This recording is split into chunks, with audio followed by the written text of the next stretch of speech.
agnostic.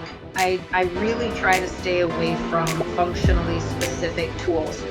My strategy is to learn to prompt the AI model outside of any tool to do what I want it to do. For a lot of people, there's a stress of, okay, what is AI and how can I use it? And then I think there are a couple of us, there's so many tools out there. What about AI makes you pause and go, this is different? It's so much of what the AI is doing isn't really taxing us anyway. It's repeated processes and things that we know how to do like the back of our hand that we spend time doing that we don't want to do. It frees us up to do the more meaningful, meaty work. I don't think that's cheating. I think it's smart.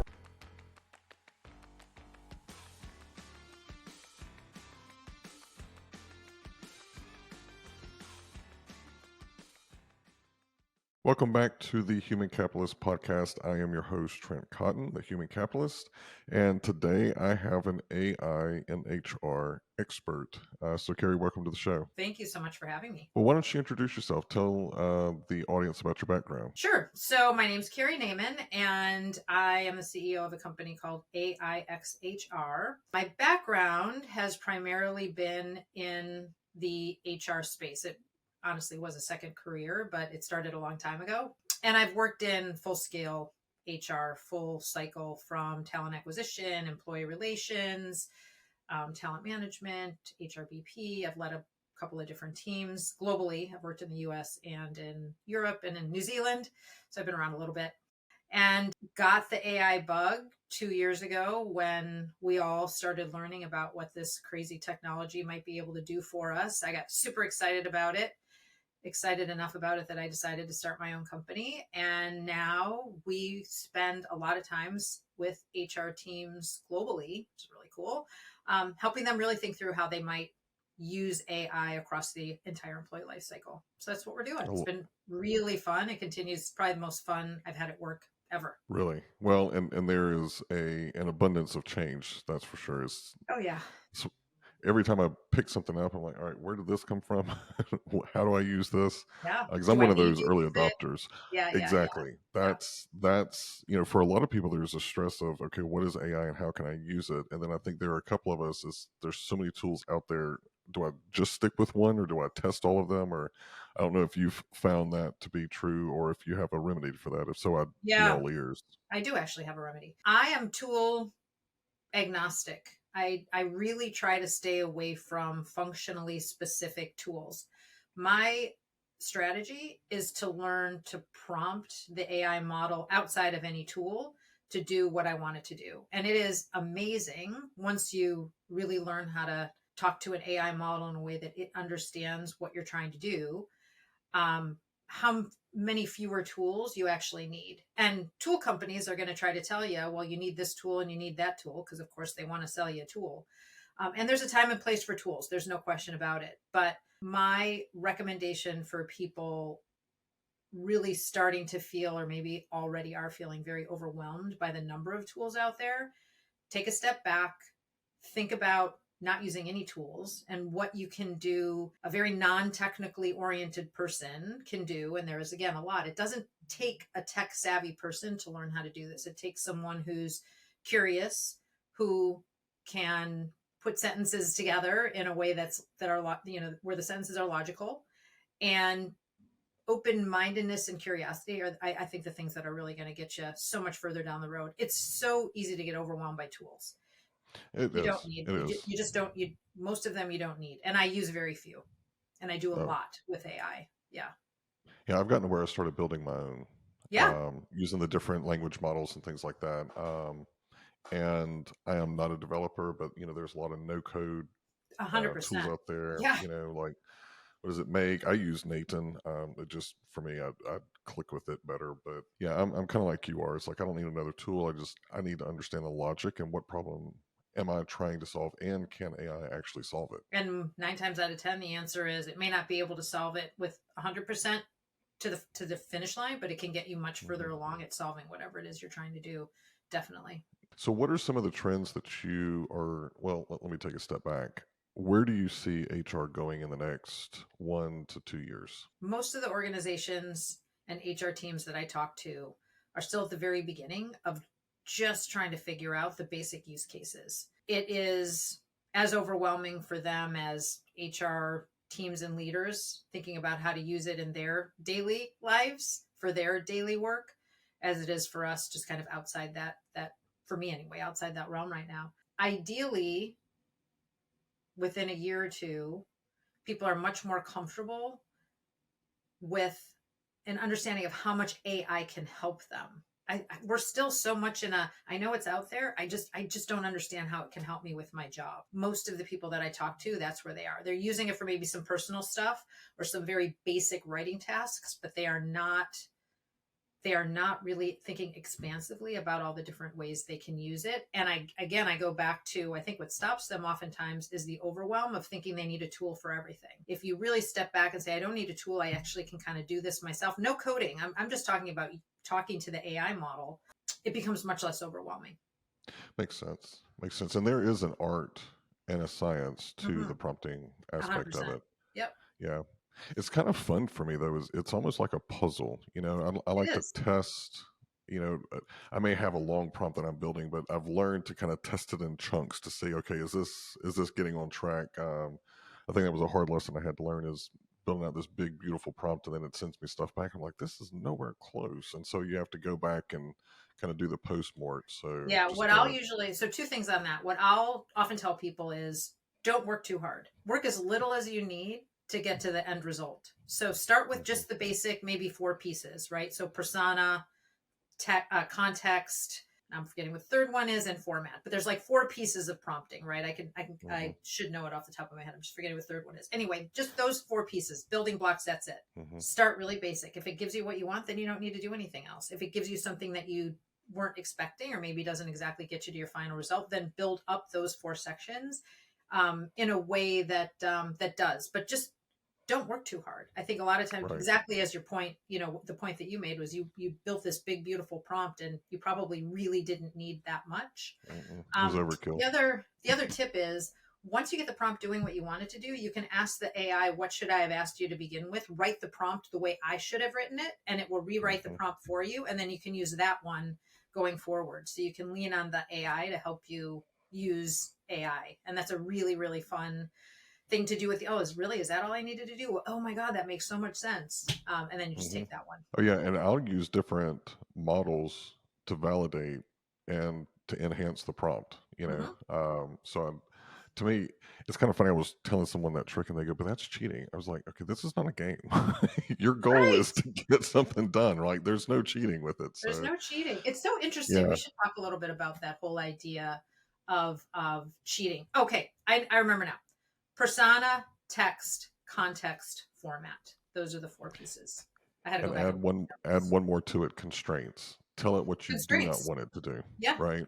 So if you are wanting very strict analysis of data that you gave it, then tell it only use this Right. data. Do not Right. bring in anything 100%. else. Yes. Right? Yeah. Or if you don't mind that it goes out to its knowledge base in Yeah. addition to what you've given it, you don't need to give it those constraints.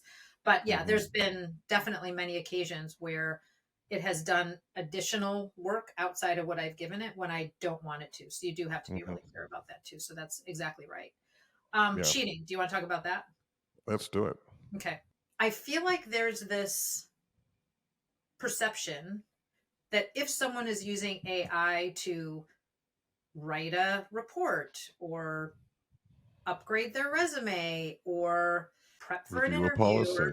anything, that somehow it means you're cheating.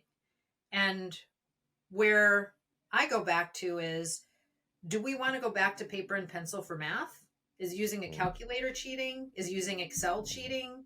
It's not right. cheating. It's just, in my opinion, it's just enhancing the tagline of my business is elevate, not eliminate. Mm, Which I now have trademarked, by the way. I love that. Just got my paperwork yesterday. It's very exciting. Good But yeah, for you. elevate, not eliminate. So let it help us get to the point where we're now jumping in and finalizing the work. But if so much of what the AI is doing isn't really taxing us anyway, it's repeated processes, it's things that we know how to Hmm. do like the back of our hand that we spend time doing that we don't want to do. It frees us up to do the more meaningful, meaty work. I don't think that's cheating. I Yeah. think it's smart. You know, Yeah. let's use the Well, tools that are you nailed available. it with it's elevating the practice, and I think that Exactly. that's where the discussion needs to go. Not is this cheating? Is it not? Yeah. It's how do we elevate? So I love that tagline. And what you said actually kind of reminded me a little bit of I had Laura Close on as well, and she said that she hates the term AI and HR. Mm, She says just replace that with AI is a tool, so replace it with another tool. Microsoft Excel in HR. She says it's not going to replace anybody's job. Now the people who know how to use it are going to probably excel a little bit more than they will. others. Yep. Same thing with email. Right. What's it's kind of stuck with me. I think we talked a week or two ago, and it's been something I've just been mulling over of going, okay, well, maybe I need to reframe how I'm looking at it. I do think companies are probably going to need to hire fewer people. I think that Hmm. once you really start looking at AI as something that could be a supplement to almost everything you do, you are going to be able to do more with one person. One person is going to be able to do more. So it is highly likely, and it's probably already happening. I know that's already happening. You may need Hmm. fewer people. It doesn't mean people's jobs are going to go away. I think we need to be realistic, and in some cases, people's jobs are going to go away. But more often than Hmm. not, it is rare that an entire job can be done by AI. It is much more common that components of people's jobs can be done by AI. So you have to look at it task by task, process by process, not holistically as a job. Your HRBP job, your CHRO job, highly unlikely to go away. However, you might supplement some of the things that you're Hmm. doing on a daily basis with the AI technology. So it's piece by piece. It's not the full thing, you know? Right. Yeah. No, and it's a very I don't know what the word is. It's a dicey conversation because it is a little bit of clickbait right now to do the whole is AI going to take over Oh my HR? gosh. Yeah. Fear People factor, love, Yeah. oh yeah, the fear mongering. Yeah. But to me, there's a lot of hope in it. But it was interesting when you were going through the story of hey, this is I was a practitioner, I've done this, and you kind of did a flyby. So I want to dig back into it. What about AI made you pause and go, this is different? The little bit more detail in the story is that I Okay. was running an all employee engagement survey. We were global.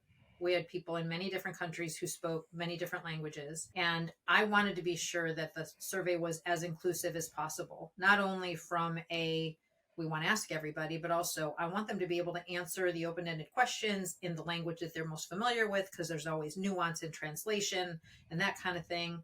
Let's make sure we're super inclusive. I've run many engagement surveys. Previously, it would take a lot of time and money, and usually hiring external support to get the survey written, to get Hmm. the questions translated, all of those things. So it took such a long time just to get ready to launch it. And then once you launch it and get the results back, it takes equal Yes. amounts of time to be able to get all that analysis done. And by the time you get the analysis done, it's 3 months later and the information is no longer valid in a lot of cases. Hmm. The difference was from the time we launched the survey to the time we got the survey back, I was introduced to AI, and the quickness with which I was able to turn around the data analysis and the summary of the open-ended comment so that we could act faster while the information was still relevant was a complete Hmm. game changer for me. It wasn't just a personal, oh my gosh, I can do work so much faster. I'm going to be able to be so much more productive. It really was that the impact could be felt in a much more expeditious way because I was able to get that work done faster. So yeah, it was great for me, Hmm. but it was even better for the ultimate impact. And I really do see this technology as raising the bar significantly on how much we can be positively impacted by the work that we're doing. And so that was the shift for me. It really was. And then I really did start thinking about, if I can use it for this, what else can I use it for? And it was Oh, very, that's the very rarely a no. It was almost always a, oh yeah, I can do that. Oh, it can do that too. yeah. Oh yeah, I can do that too. Yeah, Yeah. that's the thing for me that's exciting whenever I'm doing any kind of workshop or training or consultation with someone who's just on the beginning cusp of this. I always warn them and say, look, once you start getting positive results on one thing, your brain's naturally going to go, what can this? Can it do this? Can it do Yeah. this? I Yeah. said, so just get ready. Yeah. Because I think that was something that a lot of us were not prepared for. It was Hmm. usually it's kind of like, oh, here's a new iPhone. Let's do this. Let's try this. I mean, this has been jarring for a lot of people, I think, just changing how they think. For me, a lot of data analysis, I still sometimes am halfway through the analysis going, why in the hell am I doing this? Yeah. I've got AI that can do all of this, and I can take all the information and actually create the strategy, do the actual in depth The and the impact work. execution, the Yes. impact work. I love Yeah. that. Yeah. Yeah. Yeah. Yep. So you've got a lot of exposure, knowledge about AI. What should someone look for in an HR tech solution that's claiming AI? Do you give any kind of advice on that? Again, I don't tool shop, and I very rarely go to even the expos at conferences that I'm at anymore because I get overwhelmed. And I Mm-hmm. also get frustrated because I know that there's so much unnecessary tech out there. So I'm going to answer the same way I've answered before. I would take a step back before you're really thinking about leaning on any tech solution, and think through what can you do with before you invest in anything, because then you're investing in a tech that's filling the gaps that you can't fill other ways by just being more Mm-hmm. self-sufficient with AI. There is no HR tech out there right now probably that doesn't have some sort of AI built in, or that's going to have some sort of AI built in. They have to stay relevant. What I would say about that is it's only as good as the technology that it's attached to. So again, if you Mm-hmm. go back and you think about, I can take information from Workday, and I can take information from our ATS, and can take information from our CRM. At this point, if you're not integrated with an AI model, download reports, throw it in an AI model, start asking it questions holistically about those three pieces of information. There's not a system that's going to do that for you right now, because they want you Mm-hmm. to be using their AI. So Workday wants you to be using theirs, and whatever other companies want you to be using theirs, but it's very specific to their tech. This is a very different thought process in that you need to be thinking about it as a holistic picture. And that's why I go back to the benefit of integrating just an AI model with all of your systems. And then it can pull data from all of your systems, holistically put it in one place. And then you're working on the full puzzle instead of individual pieces. Does that make Mm. sense? It does. No, it Yeah. makes complete sense. And the thing too is, one of the things I'm starting to see is with the hype and the interest around agentic AI is a lot of companies are not really being very transparent about the type of AI that they have. Is Hmm. it the AI that most people are used to at this point, which is ChatGPT? You send a question or send instructions, it gives you something back. It doesn't really think outside or act on its own. There's been a couple, and I was in expo halls, and they go, "This is agentic." I'm like, no, no, it's not. I mean, you can tell Hmm. everybody else that, but I'm thankful I work for an AI company, and I'm surrounded by AI geniuses who have taught me the difference between, kind of that simple AI versus the actual true agentic. So, Yeah. So I'm on more conversations these days where people say, well, agentic AI, agentic AI. I think people think that means agent, right? And it hmm doesn't mean, it is not exclusive to an agent. There are many different kinds of agents. You can hmm build a chatbot agent. You can build a workflow agent. You can build an agentic agent. The only thing that agentic gives you is, which is not a small thing, but it's running while you're sleeping, basically. hmm The other two require us to interact with it for them to right, actually do what we want them to do.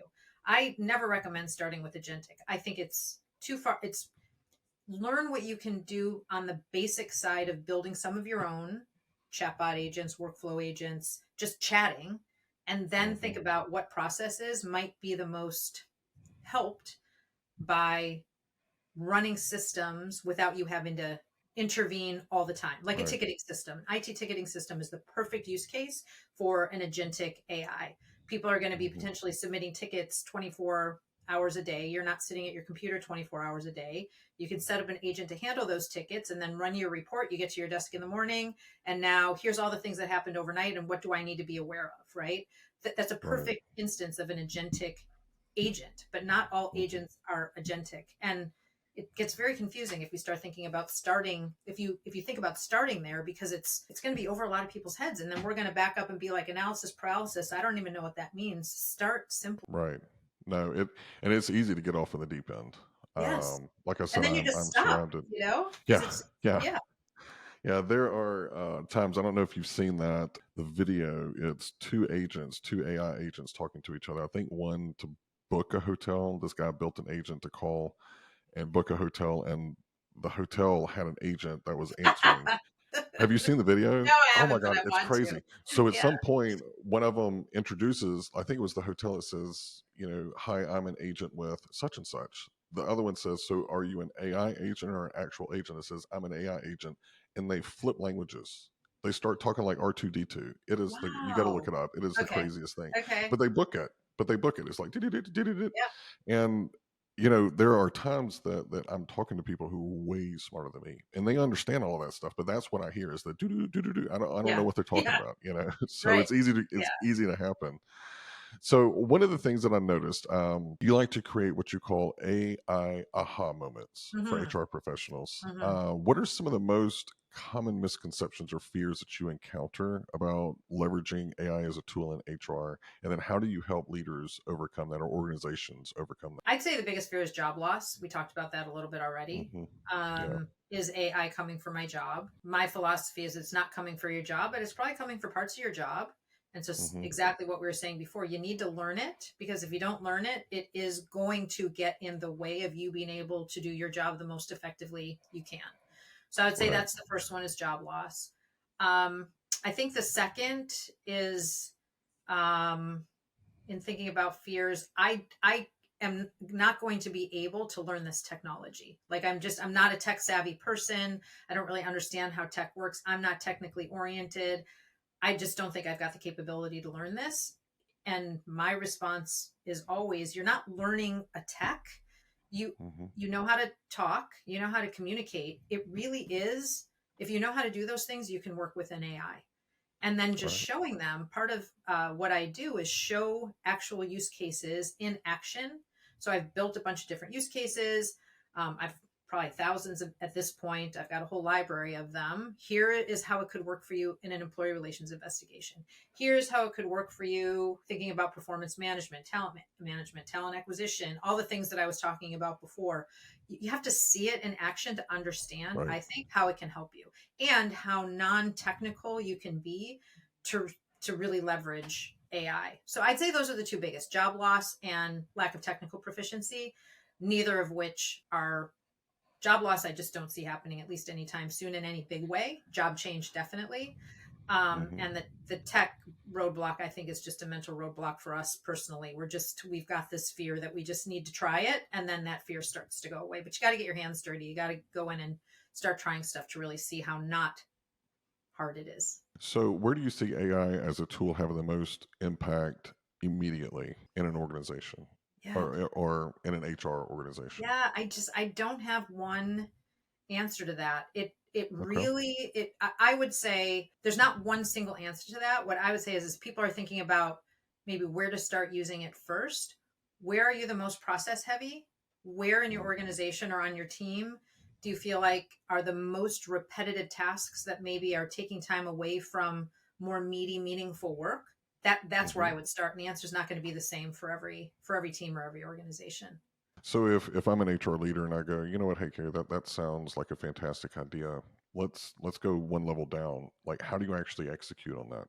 Do you create a journey map or do you process map? Like, what would you advise? Yeah. So if am I working with them in this scenario, or am I Yes. just Yeah. okay? So You I'm I working hired with you as a them. Okay, you've consultant. hired me. Okay, great. I love this conversation. Okay, so you brought me in. I would start initially with a foundational session where Hmm. the goal is truly to help the entire team start thinking more holistically about how they can be leveraging AI today. No special Hmm. tools, no special purchases, no financing required. This is how you could get started today. And that is a, hour and a half presentation Q&A session, followed up with group coaching sessions. Now you're breaking up into individual teams. So you've got your talent acquisition team, your talent management team, however you're structured as an organization. Hmm. And I and some counterparts are there as coaches. You're on your computer, you're starting to try to build the things that work for you. This is all going to be a very individual use case. It's different in that your experience is going to be different than my experience, even if we have the same job. But then we're there as coaches and you're building. And at the end of that could be, every one of those small group sessions, hour and a half to 2 hours. And now you're on your way. Not only do you have the foundational principles, you have now started to build things on your own, right?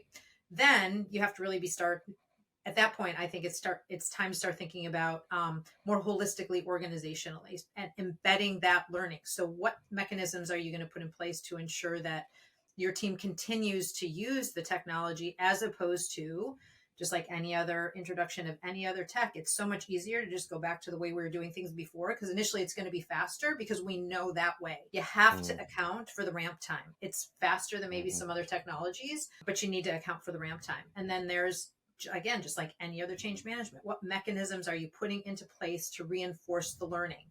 Once a month, have sessions where you're together talking about success use cases. You're sharing what you're doing with AI with the rest of the team to continue to build that momentum. Can you put in some sort of accountability mechanisms? I just read both Shopify and Duolingo. The CEOs of Yep. both those companies have said, hey, we're not going to hire anyone. You need to be, until we're not going to hire anyone until you can tell me why we need someone and why AI cannot at least do part of that work, right? How have you Yeah, restructured the like a job structure? justification. Exactly. Yeah. And so there needs Hmm. to be reinforcement mechanisms in place as well. But you got to start out with just fundamental, how am I going to use this? How do I leverage this on a day-to-day basis for my job? And in my very strong opinion, it's not an IT play. What I see happening a lot is IT will say, okay, you've all got Copilot or you all have Google Gemini. There's no training, there's no assistance Hmm. at identifying use cases.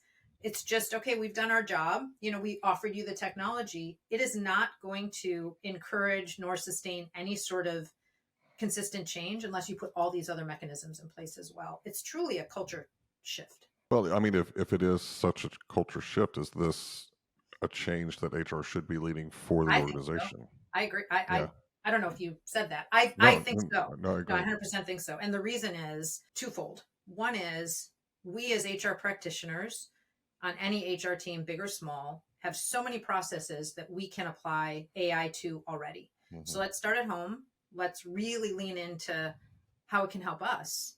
And then now we've become educated. We are tentacled into all the rest of the organization. So who better suited then to go and help the business units that we support do the same thing we've done internally as an HR organization? So there's a Absolutely. huge, we are positioned so well to be able to lead this. I think oftentimes HR leaders will think it's IT's role. And I don't agree. I think it's a partnership, but in order to really Hmm. adopt and drive, I think it falls to HR in a really good, fun way. Well, and I'm really glad that you called out the education and an adoption piece, because I think not just with AI, I think you've seen it throughout your career. I've seen it. You put all of this money into this training. Oh, this is great. All the wah-wahs and everything, and then it just falls flat. Right. And they always point back to the training, and it's not the training No, necessarily. Sometimes it is. It's all about it's a learned response. You got to it's learn. the You got to try this kind of infrastructure. It's stuff. everything Yeah, around it. Yeah, yeah. exactly. Yeah. So, what advice would you have for leaders who kind of want to take that jump? And maybe I think let me take a step back. Whenever I hear HR leaders having this kind of a conversation about the adoption and all that, and they're looking to someone else to do it, to me, they're missing out on an opportunity to really step up HR and change. Because think about the perception outside looking in of most organizations of HR is it's slow, it's bureaucratic, it's process driven. If as a leader you can go and transform that internally and then go and lead it throughout the Hmm. organization, the Hmm. view of HR is going to change Hmm. 180, right? Yeah. I think it changed briefly with COVID. Everybody was Yes. relying on HR to take the lead. And what I often say is this is our next opportunity to really get out in front and lead, except it's going to be a lot more fun than COVID was. And so Right. like we had So that true. and suddenly we were the go-to people for a year, right? On Hmm. business decisions on how we were going to manage through that challenge. Now we have an opportunity to do it again, but yeah, this time it's going to be fun. So I think a couple things. First of all, I think the leader of the HR team, the organization, needs to understand that they have an opportunity here to lead, not just sit Right. back and wait for someone else to do it for them, right? So that's the first thing. Hmm. Be interested, Hmm. curious, wanting to actually take this on. I think given that, then you really need to start to think about how to train up your HR team so that they become much more proficient and comfortable with the technology. That is where I would start. Love that, and it's very tactical. I mean, that's something that anyone that gets through with this episode can go and immediately act. And I love that. I appreciate that. Yeah. Are you ready for some rapid fire questions? Sure. What's your favorite book on business or HR that changed your perspective on things? The 9 Lies About Work. Ooh, I've never heard of that one. Yeah, it's probably it was written by the guy that does Gallup, Marcus Buckingham, and Okay. one other guy who used to lead 3M, I think. Anyway, 2 high-level leaders. And the premise is all the lies that organizations have told us throughout the years around the things that they do from a process perspective that are supposed to be working to our benefit, but actually work to our detriment. And I would highly recommend it for anybody, but especially if you feel like maybe working for big corporations is a bit of a crazy making experience, I think it will validate your experience. It definitely did mine. Interesting. I have to check that one out. I've It's never heard excellent. about that one. It's angering So and it's excellent. those are the best. Yeah. Those are the best. So how do you keep up with all the latest trends in AI and HR? Is there a podcast? Is there a newsletter? Like, what do you do? Yes, all of those. I'm on a lot of newsletter lists. I would say the ones that I get the most value out of, I follow Ethan Mollick, ETHANMOLLICK. He's great. He publishes a lot of really interesting articles about the intersection of AI, a lot of times in HR, but also more generally. Love following him. I subscribe to a newsletter called The Information. It may be a couple $100 a year, but they have an AI subsection that is incredibly comprehensive. So I get a lot of news from them. Those are probably my 2 biggest go-to sources. And then I spend a fair amount of time on LinkedIn and just kind of checking out what people are posting and that kind of thing. I'd say those are my best 3 avenues. Okay. I love that. Yeah. And where can people find and engage with you? Yep. So my email address, you can shoot me an email, Kari, Kari, at AIXHR.ai. I have a website, AIXHR.ai, or you can find me on LinkedIn. Awesome. And give me a mic drop moment. What is something that someone who listened to this episode that they would hear this line and go, yep, that was Kari? Elevate, not eliminate. I'm going to stick with my tagline, elevate, not eliminate. I do think that's a resonating phrase for people who are nervous about this technology and don't know where to start. I love it. Well, that's as good of a mic drop as any, and I appreciate you jumping on. I really enjoyed the conversation. Yeah, thanks for having me, Trent. I appreciate it. All right, thanks. All right, talk to you later. Thanks for listening to this episode of The Human Capitalist. This channel is all about community, so comment, subscribe, and join the conversation. This is Trent Cotton, your human capitalist, signing off. Remember, invest in yourself, own your potential, and keep building your own human capital. I'll see you next time.